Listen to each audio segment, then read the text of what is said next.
Il existe deux tendances dans le ministère.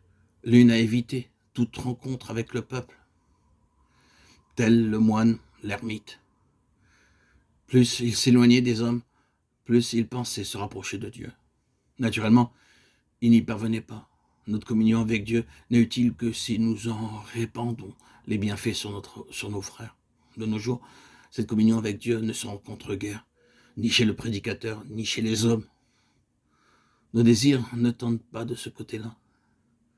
Nous nous enfermons dans nos études, dans nos livres. Nous étudions la Bible, nous faisons des sermons, nous nous occupons de littérature. Mais où est la place de Dieu et des autres? Loin du cœur, loin de la pensée. Les plus profonds penseurs, les plus grands savants seront ceux qui prient le plus, car sans cela, ils reculeront.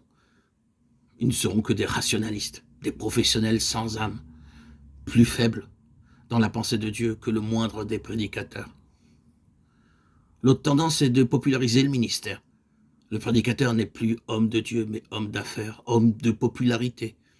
Il ne prie pas parce qu'il s'occupe du peuple. S'il peut émouvoir celui-ci, l'intéresser, éveiller en lui de l'intérêt pour la religion, pour l'Église, il sera satisfait. Les relations personnelles avec Dieu ne jouent aucun rôle dans son ministère et la prière ne tient aucune place dans son œuvre. La faillite et la ruine d'un pareil ministère ne peuvent s'exprimer. Ce que le pasteur est par la prière pour lui-même et pour ses ouailles sera la mesure du bien qu'il fera aux hommes par sa fidélité, bien qui ira jusque dans le temps et l'éternité. Oh, sans beaucoup de prière, le prédicateur ne pourra maintenir son esprit en harmonie avec la nature divine de sa vocation. C'est une erreur de dire qu'avec beaucoup de peine et de travail, il pourra se maintenir à la hauteur de sa mission. Ces sermons préparés avec infiniment de travail et de peine ne feront qu'endurcir son cœur s'il a négligé de prier. Le savant perd Dieu de vue dans la nature. Le prédicateur peut perdre Dieu de vue dans son sermon. La prière rafraîchit le cœur du prédicateur et le met en harmonie avec Dieu et en sympathie avec l'auditoire. Son ministère n'est plus un métier, il devient fructueux et chaque ouvrage en est facilité. Monsieur Spurgeon disait, il va sans dire que par-dessus tout, le prédicateur est un homme de prière. Il prie comme un chrétien ordinaire, sans cela il serait un hypocrite.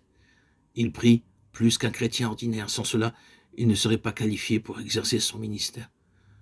Si vous, pasteur, vous ne priez pas, je vous plains.